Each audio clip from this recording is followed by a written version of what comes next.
মা, তুমি ক'ত আছা? ক'ত হেৰাই গ'লা মা মোৰ জীৱনৰ পৰা?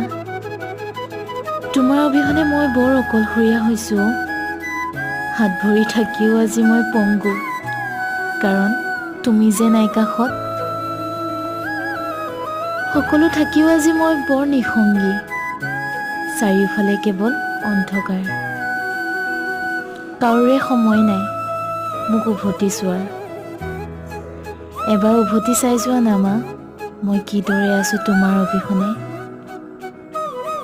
মা, মৰমৰ সম্পৰ্কবোৰো আজিকালি বৰ স্বাৰ্থপৰ হৈ গ'ল। সকলোৱে মাথো ব্যৱহাৰ কৰিছে, কোনো নুসুধে মই কি বিচাৰোঁ, সুখী নে মই। কিয় ইমান নিথৰা কৰি গুচি গ'লা মা?